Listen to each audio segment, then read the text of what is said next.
What is good, duelist? I hope y'all are having a great day today. So for today's video, and potentially future ones, if you guys like this kind of content, we are going to talk about some deck building theory regarding the main draw cycle cards in this format. Currently, there are three main draw cycle cards that we see in many topping deck lists.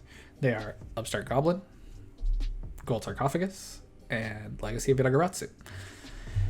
So let's take a look at these cards and let's talk about the pros and cons of each and see if we can help determine when it is good to use each cycle card and when it's not. And hopefully this can help you guys with any future decks that you guys build and keep these cards in the back of your mind as potential additions that you could add to your deck. Okay, so first off here, we have Gold Sarcophagus. So Gold Sarcophagus is pretty simple.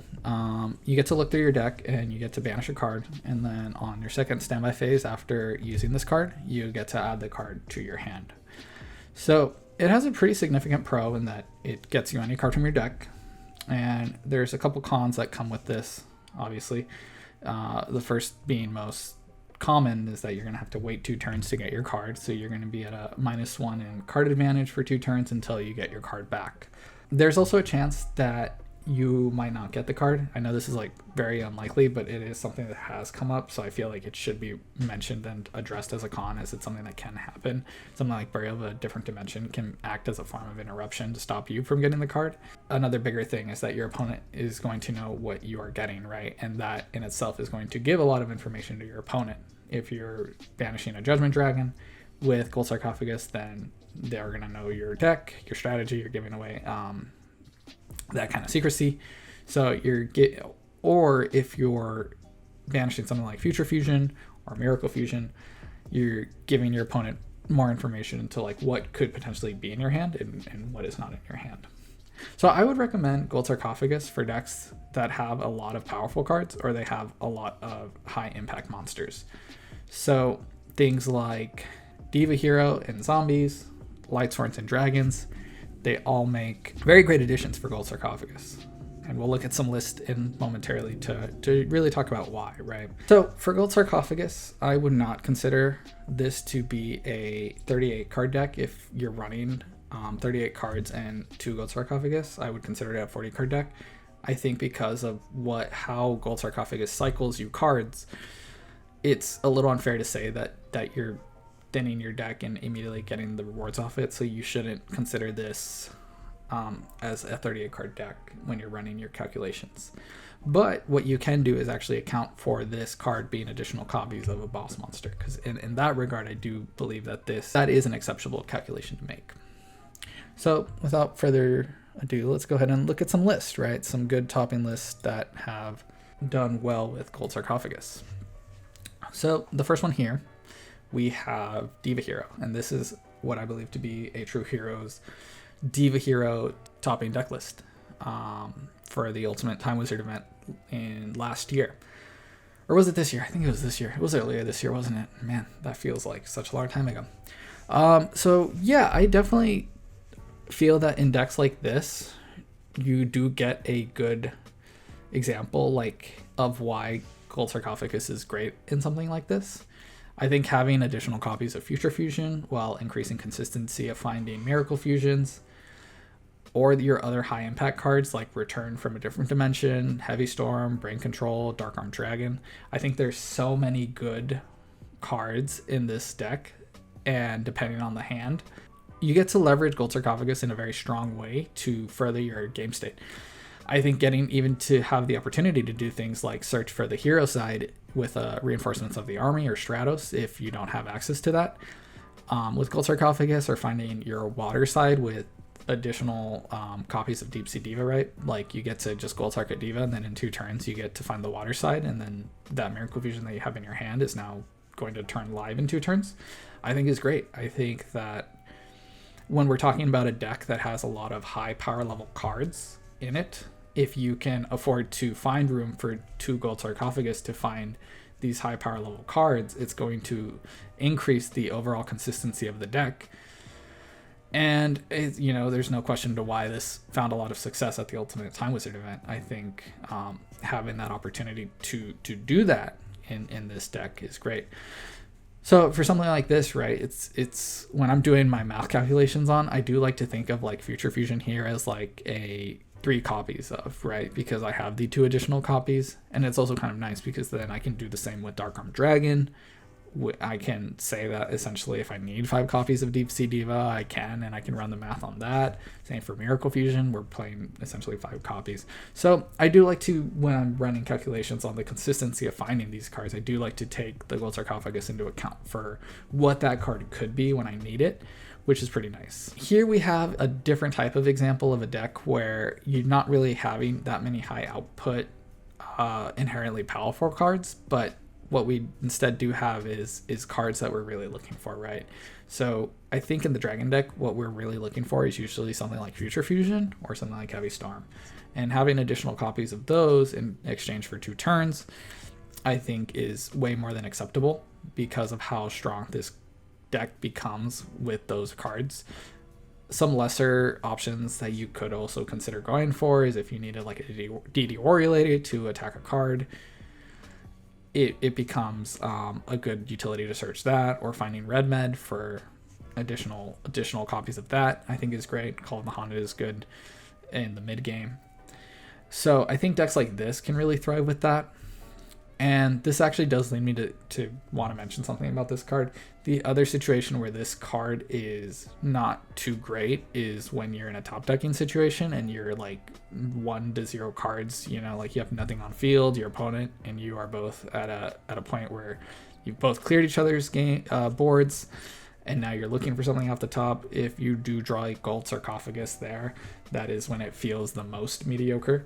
But that sacrifice, I do believe, is worth the overall consistency of getting to play additional copies of Future Fusion and Heavy Storm for decks like this. I think it is well worth that situation occurring.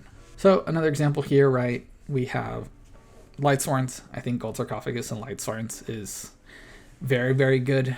Having only 2 copies of Judgment Dragon makes it much more difficult to find your Judgment Dragon, so getting to bump that number up to 4 I think is very, very good. And if you already happen to have a Judgment Dragon, having additional copies of Charge of the Light Brigade, because Charge of the Light Brigade on turn 2 is still very, very strong. The same for Solar Recharge if your hand's bricked. The fact that you're getting a Solar Recharge in 2 turns to discard a Wolf, I think, is also very strong. So I do feel that like in decks like this, where you're really looking for something that you need increased odds on and your deck can afford to wait a couple of turns, I think is when you get to see a lot of success with why Gold Sarcophagus works well in that deck.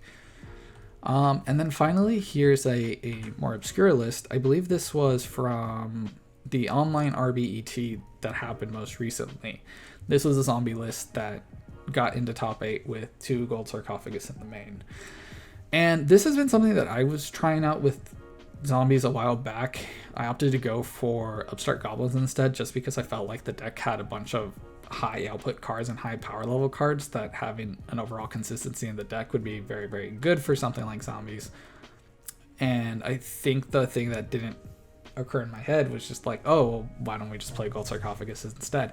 And I really like this list. I think that getting to play Gold Sarcophagus in this is like the same type of reasoning to why A True Hero found success with Gold Sarcophagus in the Diva Hero deck. They both are very good at surviving, and I would even argue that I think Zombies has a much better chance of surviving you 2 turns with Pyramid Turtles and Goblin Zombie to help you survive and find those cards than Diva Hero does. And you still get like as equally strong of a payoff for playing these cards, right? Because now you're playing additional copies of Future Fusion, Dark Arm Dragon, Return, the cards that really help you combo off when needed. So I do think that in decks like this, where you get really good utility off of your Gold Sarcophagus, and you're going to have it in the mid, early, and late game, provided you're not at a no card advantage, you have nothing to work with, and you and your opponent are in a top decking situation, I do think that Gold Sarcophagus lends itself to be a very, very strong card. With that, let's go ahead and move on to the following card here, which is Legacy of Yata-Garasu. So Legacy is interesting. It is chainable for positive card interaction.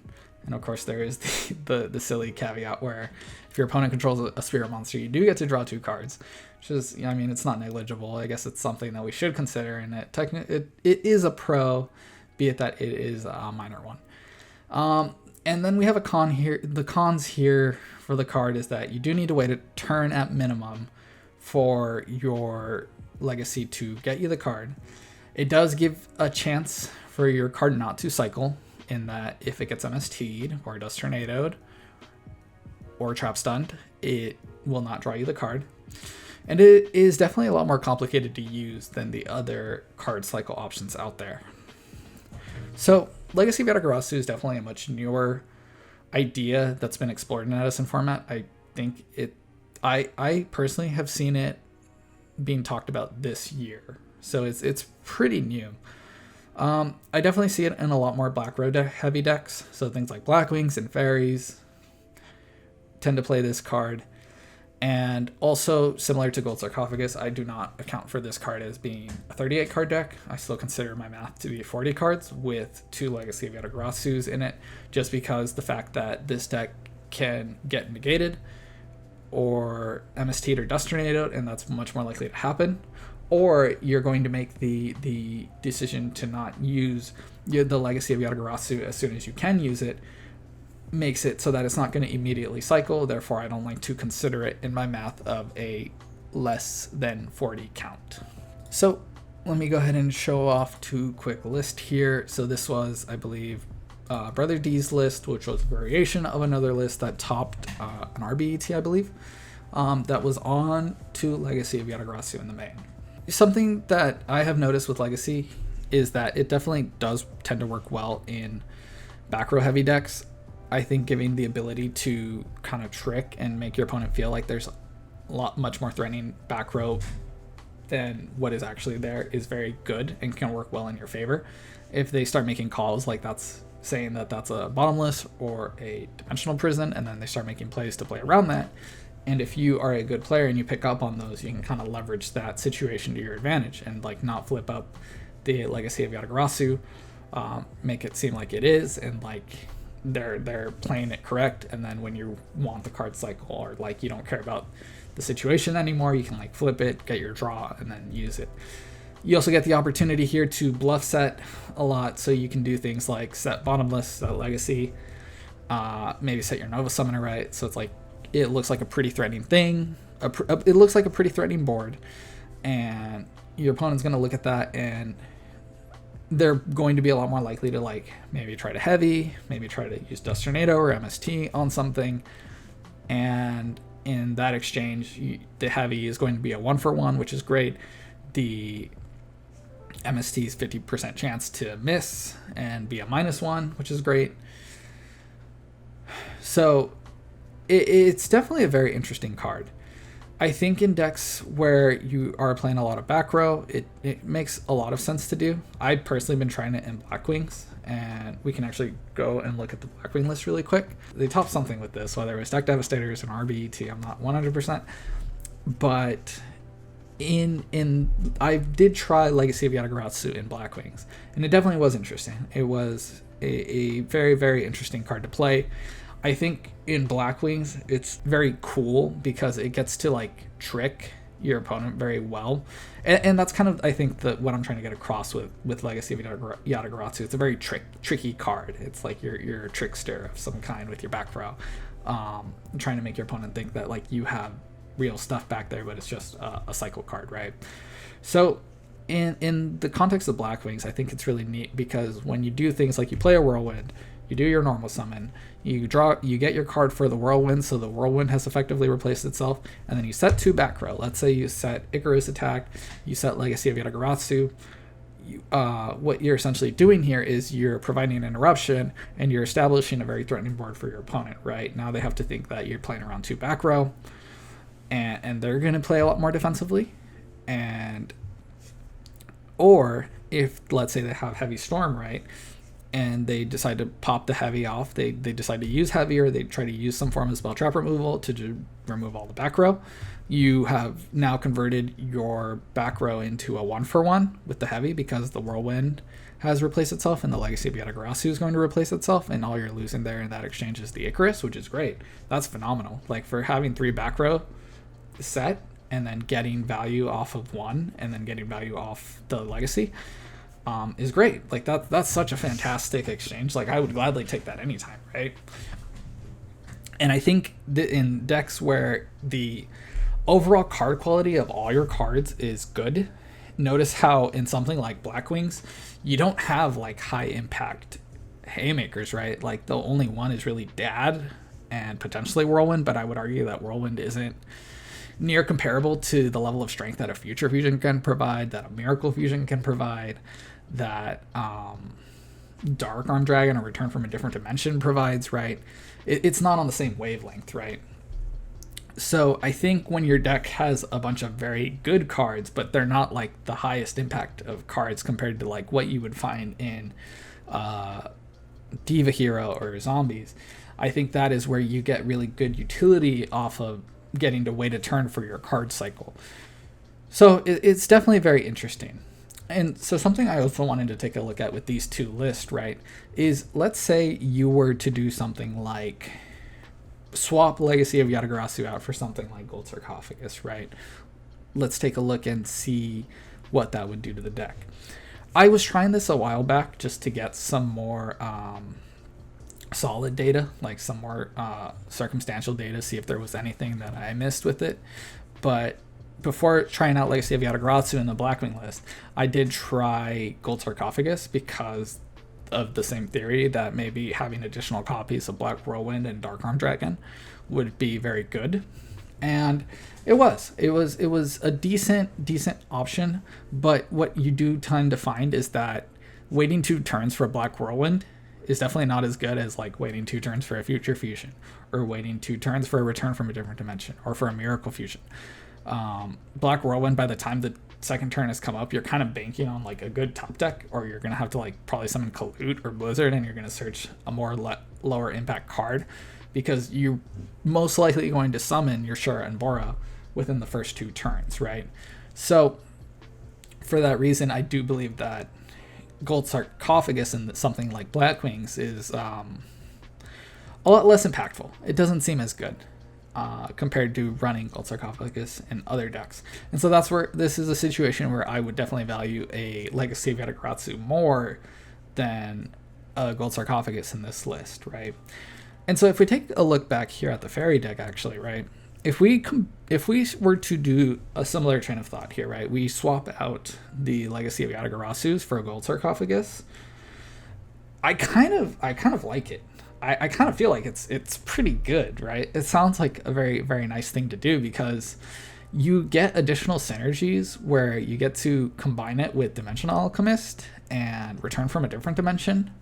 You get additional copies of Archlord Christia, which I feel like this deck really needs. And similar in the vein of Zombies, it kind of seems like this deck would be able to survive very easily with the triple Shining Angel, triple Nova Summoner, and all the back row traps, that you really could like argue playing Gold Sarcophagus in this deck. It sounds really good in theory, right? So I could easily see making a change like that. And so I think it's very interesting to look at like what are these situations that want to impact one card cycle over the other, right? And I think when it comes to something like Fairies, it's very interesting to see that there's multiple card cycle options that are at your disposal that you can leverage, right? I think in something like Black Wings, you don't really have that level of expression with Gold Sarcophagus and the synergies that it can provide you. It's still not going to be a bad option. It's still going to get you good cards. Like, you could even use it for Brain Control and Heavy Storm, and that's great. But it's not needed per se, right? It's not going to make or break you, because Black Wings in general just have a bunch of very good cards. They're all independently powerful, and it doesn't really mandate this need or urgency to find these cards. If you find them, it's great, but you really could just go for like a simple draw strategy, right? And then fairies is this weird alternative where it's like you get to still run these cards, and you could easily just add Legacy of Yata-Garasu into your back row strategy and play the same type of theory with the Blackwing deck, where you can kind of bait it and look a lot more threatening than it is. But you could also increase consistency overall, let your opponent know that you're playing fairies and you're getting an Archlord Christia or Honest, and you can even get it immediately with the Dimensional Alchemist. Like, it seems very good. It seems very good. So definitely something to keep an eye out for, something to think about. Hopefully this provides some more context into like strategies that get to utilize Gold Sarcophagus better, and strategies where something like Legacy of Yata-Garasu is like obviously better, right? Let's go ahead and talk about the final one here, which is Upstart Goblin. So Upstart Goblin has been around for quite a while now, and I think it wasn't until the 2014 Hoban era where it started to garner more attention, for sure, right? People started realizing like, hey, this card is a way to actually lower your deck count, right? So I guess before jumping into that any further, let me go ahead and run you through like the pros and cons here, right? So obvious pro, instant card cycle. You draw this card, you get to use it immediately, and you just draw a card. And then I would argue that being the utility of the card makes it the easiest of all your card cycles to use, because it's going to be much more simple to leverage whether or not you should be playing this card at that moment within the turn. And then the obvious con is that it gives your opponent 1,000 life points. It's not negligible, but it's not like the biggest deal in the world. And I think Upstart Goblin gets to fit the most deck types. I think this can work in really any strategy. It's like a lot of strategies. If you are running the proper calculations, Upstart Goblin can prove to be a very, very good card. And you actually do get to account for a lesser deck count for playing this card. So if I'm playing a 40 card deck with 3 Upstart Goblins, when I do my calculations on the deck, I will run it at 37 cards. So without further ado, let's go ahead and look at some lists here. Here we have a much more obvious strategy. It benefits very well from the Upstart Goblins, right? When you're going for these super high power, these OTK, we're going to deal a lot of damage to you decks and just establish some crazy board with like Quackmere Drago and multiple red meds, it becomes very clear to understand why you're going to opt for 3 Upstart Goblin, right? You just want maximum consistency for this, and so you're going to play all of the draw spells, trade in, upstarts, reckless, with your worst case being reckless to wait a turn to see like additional cards. Something like this, you're not going to want to play Gold Sarcophagus, because waiting 2 turns to find a future fusion to get everything going is definitely a lot more mediocre than increasing the maximum odds and maximum output of your deck to do it on turn 1 versus doing it on turn 3, right? So this is a very, very obvious situation when you would want to run 3 Upstart Goblins. The other option that I have seen that runs it is Blackwings. So looking at Upstart Goblin, within the Edison community, there's always been a lot of discussion among Upstart Goblin and whether or not you should be playing Upstart Goblin in your deck. I do think that it's a very good card. I think that getting 1,000 life points, it seems like it's a much bigger deal than it really is. I have rarely found a situation where giving my opponent anywhere between 1,000 and 3,000 life for additional consistency in my deck has actually mattered. The situations where it does matter is obviously games 3 when you're going into time.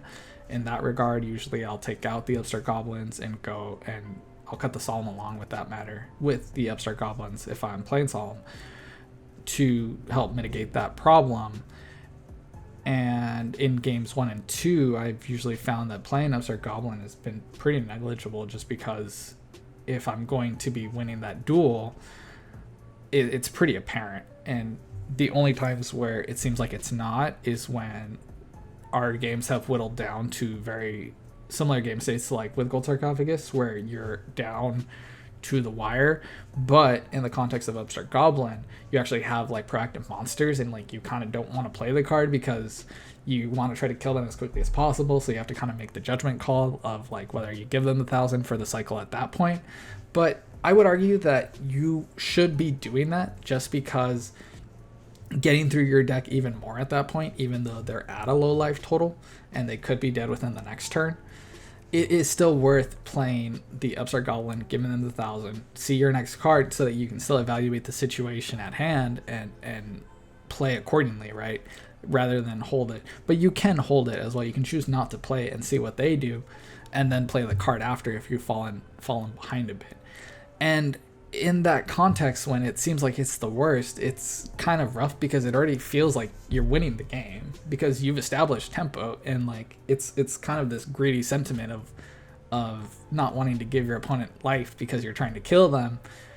But if you're already in that position, like you're in the favorable position, so it's not really fair to hold the card to a bad standard when you're already in a good position, right? Whereas if it's Gold Sarcophagus in that position, it's equally as bad, I would argue, because now you're going to be down a card for 2 turns and you're kind of doing a huge gamble that you're going to survive up to that point. So yeah, it's definitely very odd to me. I definitely find the 1,000 life points not really mattering much for the overall net gains that you get with the card.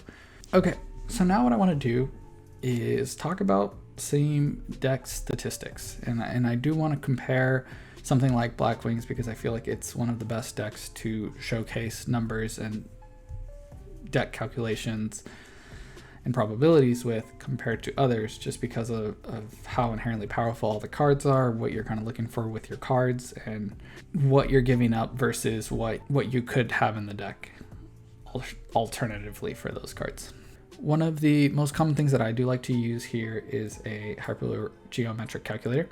I do think that this is one of the best ways to look at your math, look at your numbers, try to figure out, what are cards that you want to be using for your strategy, and try to place your cards in certain categories, whether it be like a starter, an extender, an interruption, non-engine, to evaluate, what is it that your deck has that you can take into account to finding for having the highest amount of success, right?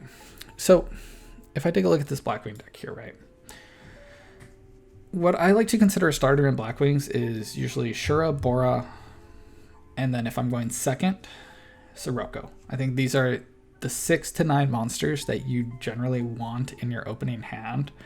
Obviously, if they're paired with things like Icarus Attack, Interruptions, Black Whirlwind, other cards, that makes them a lot better.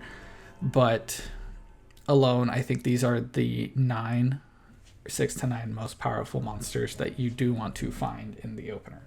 So if we assume that you're going first, and let's go ahead and assume that you're not playing Upstart Goblin. And just to showcase here, I do like to consider Allure of Darkness card down, because if Allure of Darkness is drawn, you can use it, draw 2 cards, and then you lose a card in your hand. But because you draw it immediately, I do consider it like an immediate card cycle. And I think Allure of Darkness is just like a no question card that people do like to play. So whenever I do math with Allure of Darkness, I do consider it as you're playing a card less, right? So we're playing 39 cards. So if we're playing 39 cards and we're playing 6 monsters, assuming that you want to see Shura, Bora, and you want to find one in your hand, we see here that the odds of finding one is 66%, right? And so 66% in the concept of that number, it's like, what does that mean, right? What does that mean in the concept of games and matches and like successes, right? So something I like to do here is think about the maximum amount of matches I could play in a high level event. So if I like to think of a 10-round Swiss event, I'm going to be playing, at worst case, 30 matches, right? Because each Swiss event went to game 3, right? And I think that's a pretty fair thing to account for. It's whatever's your worst case going to be. You're not going to go throughout a whole event in 2-0 everyone. I think a lot of the matches are going to be going to game 3, so it's a fair assumption to make, right? So if we're playing 30 games and we have a consistency of 66%, that means that we will find our Shura and Arbora in about 19 to 20 of those games, right? And I think that's a pretty high level to be at. Obviously, I think this deck could use from more stronger normal summons, and I think that's where, at worst case, you can do things like use your Clue as a normal summon. It's not the best thing in the world, but it's not the worst either. It's just undesirable, and it kind of tells your opponent you probably don't have these other monsters in your hand. So 19 to 20 games is pretty low, right? So then if we bump this down to 36, because we are now opting to play the 3 Upstart Goblins in our deck, and we run the calculation, we see here that that's 69.5, so that's about 70%, I would argue. So if we did 30 times 0.70, you're going to see here that now we went from 19 to 20 to about 21, like on the dot. You'd probably see it about 21 games. And what does that mean, right? And that means that in about 9 games versus 11 to 10 games, which is like a whole game, it's like one game that you're going to see the higher attack monster in your hand versus not. And so that, on the surface level doesn't seem very big, like it doesn't seem like a huge improvement, right? But I think what Upstart tries to show, what I'm trying to show with Upstart, is that it's not just the individual gains of like these individual situations. It's about every individual situation that you're improving for your deck versus what you're really losing, right?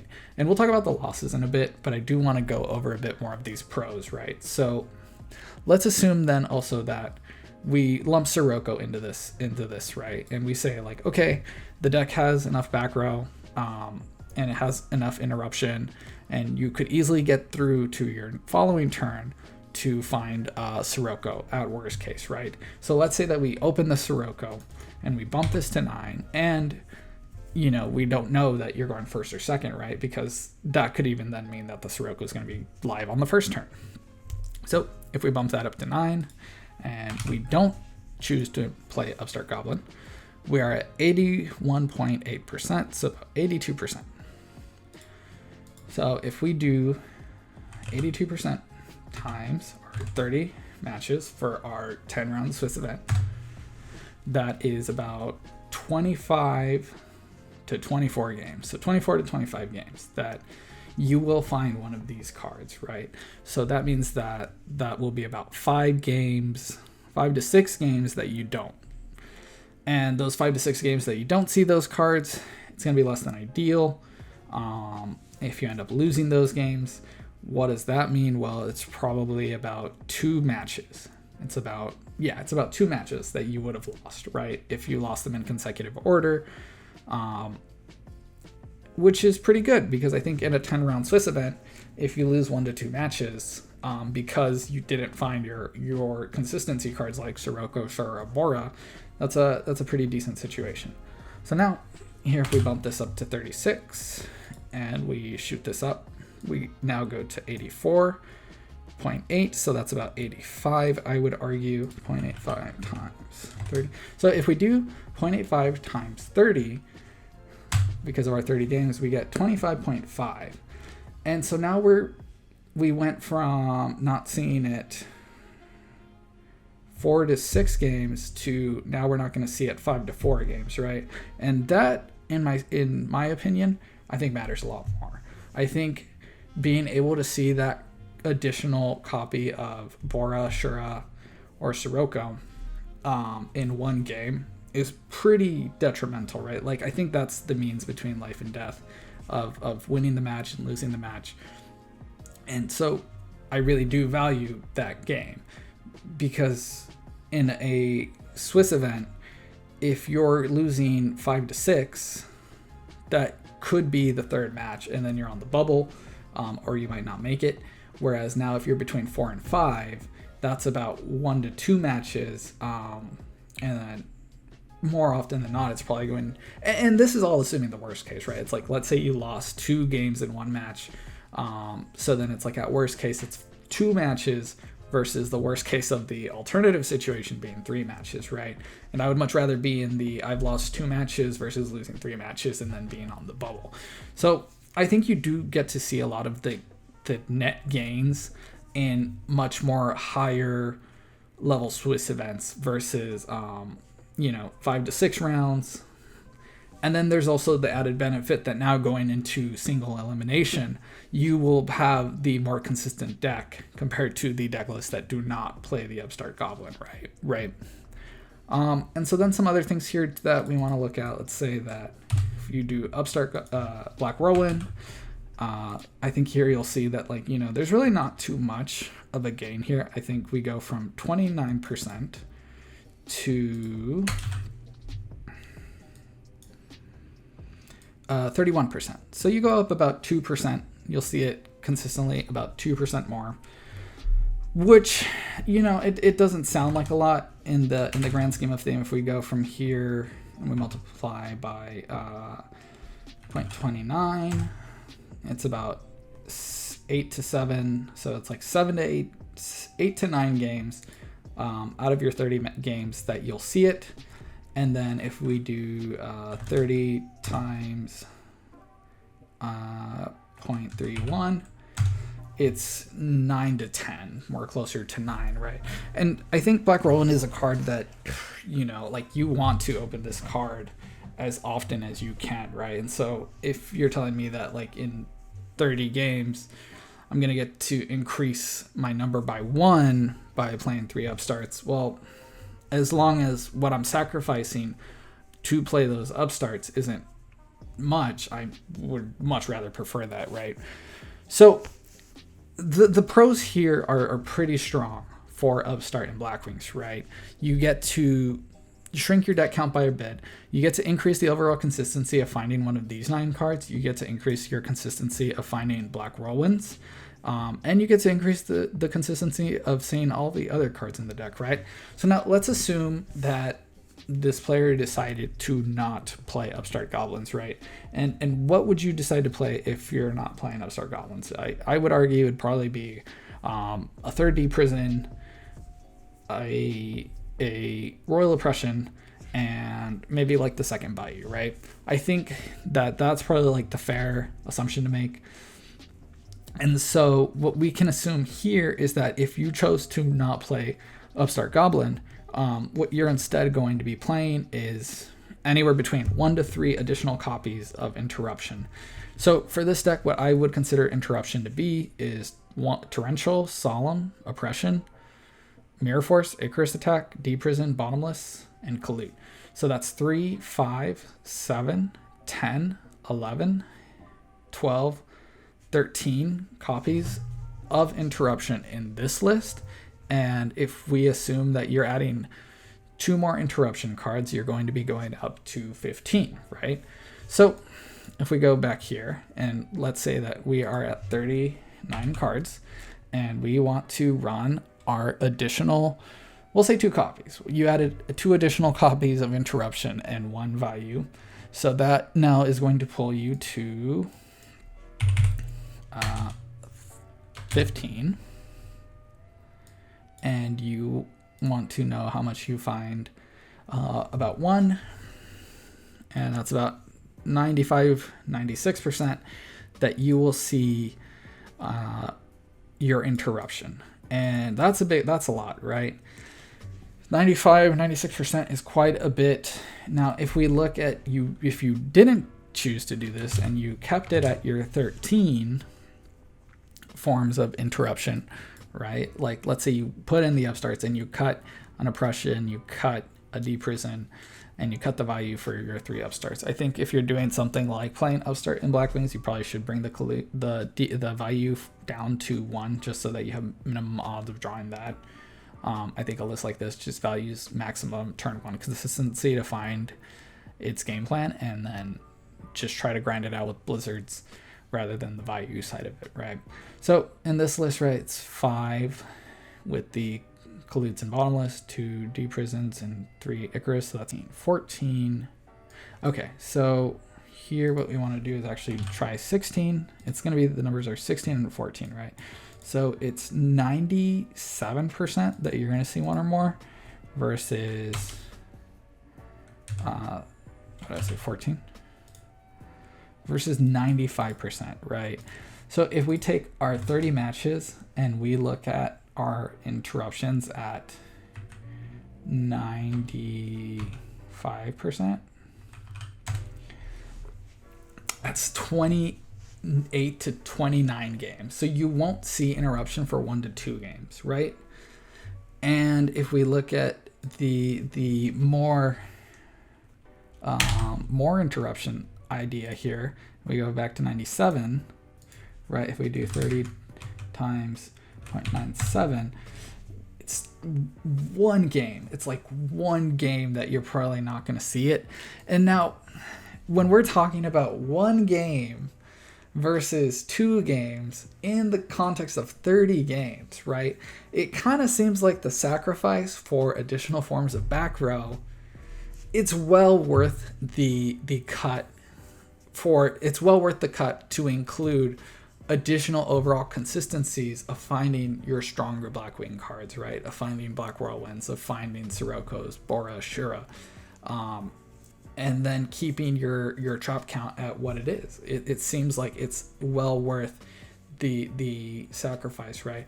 And I think a deck like this, does it really care if you're giving your opponent 1,000 life points? I would argue no. I think this deck, if it's going to kill you, it's going to just overpower you, and it's going to put you in a completely locked down situation where you just got out resourced because Whirlwind came up, or they just out-tempoed you very hard for the board.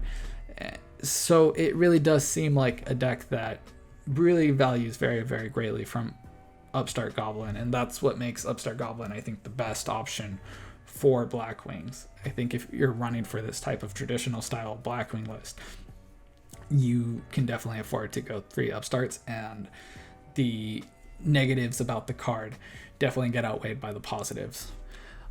So for some current quick deck statistics here, when it comes to something like what I would consider a starter, right? Something that you need for your deck to get going. In Edison format, because you're drawing 6 cards, the optimal number is 11. Once you're at the first scene, 1 to 2 copies. If you go above 11, that's when it starts becoming negligible. Because in a 40 card deck, if you have 11 copies of a card,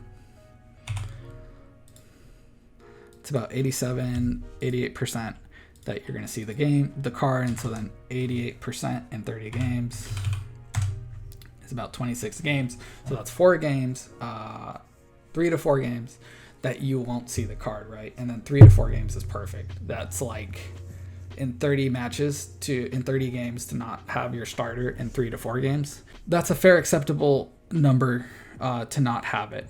And so then here, if you'll notice here, if we go up, right, we'll see that like 90, if we go up, the number here is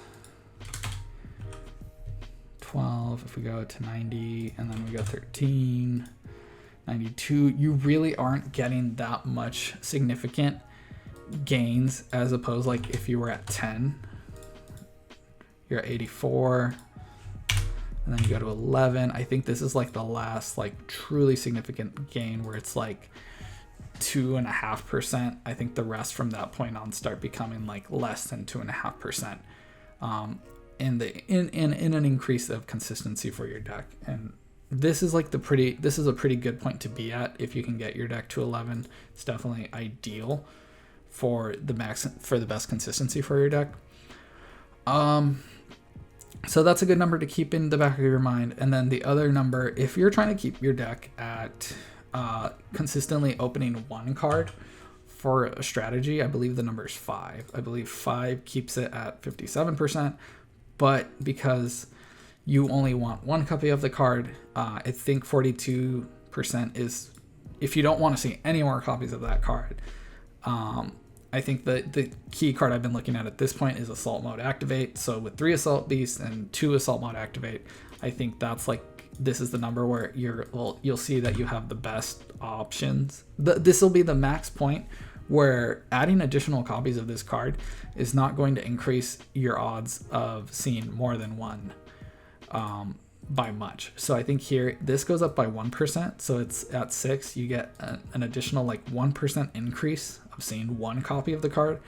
But now what you just did is you've increased from seeing more than one copy by like 7%, because I think at 5 you will see 15%. Yeah, so it's like with 5 it gives you the best chances of seeing one without ruining the chances of seeing more than one, because it's at this point where you start going up to like more copies that you will see that you're going to start increasing this number a lot more than you're increasing that number. So usually for things like this deck, Blackwings, when I consider Whirlwind, Shura, Sirocco as starters, it's like I want to see 1 to 2 because I know that I want to have more copies of that card. And it's the same with interruptions. I like to keep interruptions between 11 because I want to see more than one, right? I want more than I want like 1 to 2 copies of those cards in my opener if I can have it combined with the rest of the cards. These are some good numbers to keep in the back of your pocket if you ever want to run math on your deck, if you're looking for calculations. If you can get your deck at 40 cards with 11 starters or interruptions, if your deck can afford it, 11 is usually like the prime spot to be at, and then 5 tends to be the best spot for cards that you only want to see 1 copy of and you don't want to see like any more than 1 copy of, and having the best odds at that.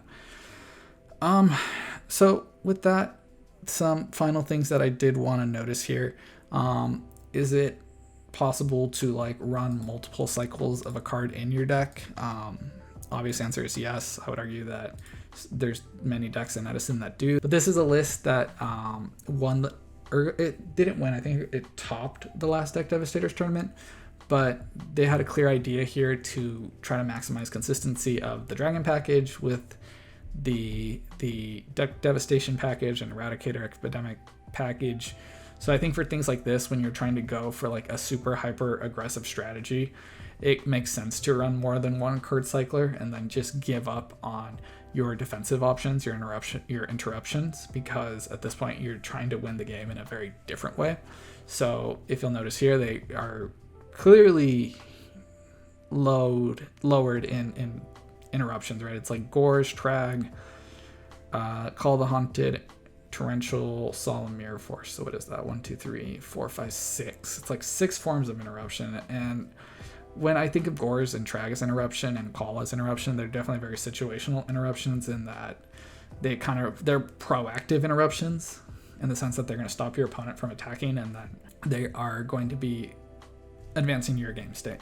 So those are very harder cards to classify as interruptions because they're not removal, right? But it's still interruptions in some way nonetheless. It's just a proactive interruption. But that's 6 copies, and the other 11 would come from the Gold Sarcs and Upstarts if you opted to play that. But this deck just can't do that, right? It needs as much opportunity as it can get to resolve Eradicator and Deck Devastation Virus on the Fusilers or Kozakis to get this thing to win via the way it wants to win. So this is a clear situation of when you would want to run more than 1 card cycle. I do this as well with X-Sabers. I think X-Sabers is a deck where you want to do a lot of card cycling because it's a very aggressive deck, and then it has a lot once it gets going. It can really push and utilize Gold Sarcophagus for Gotham's Emergency Call to win the game, as well as just having max consistency to find your Summoner Monk or Rescue Cat package and just get the ball rolling with that deck, and sacrificing the aggression to do so. So I've tried with that as well. And then, of course, you can have decks that don't run any card cycle cards and find success. And I think the big, most prominent deck that doesn't is Bayou Turbo. And Bayou Turbo it kind of seems interesting because I think when you first take a look at the list, you're like, oh, like you could easily play like Gold Sarcophagus in this and it'd be really good, right? It kind of hits me as this like dark deck that wants to do so. But this deck is very tight in space. There's not much that you can remove from this deck to try to allocate that. So before, when I was talking about what I would consider a starter, right? This deck, I believe, plays 11. It's 2 Armageddonites, 1 Card Trooper, True Gruffer, 3 Raikou, and 2 Hamsters. So that's 5, 6, 7, 8, 9, 10. And then the reinforcements of the army makes it 11 and 39 cards.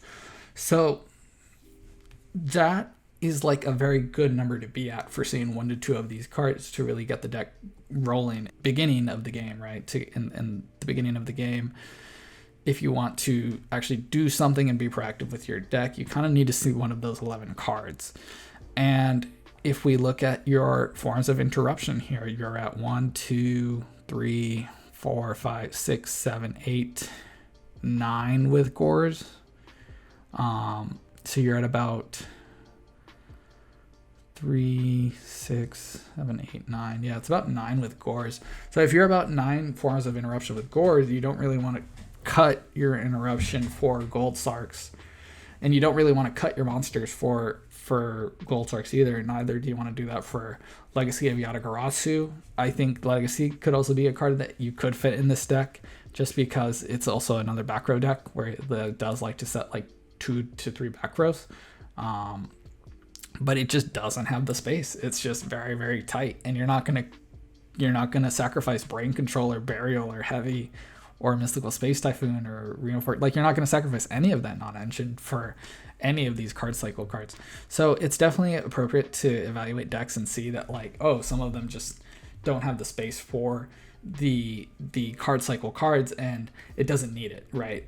A deck like Vayu Turbo has been built at 40 to be as consistent as possible to yield the best results that it can yield.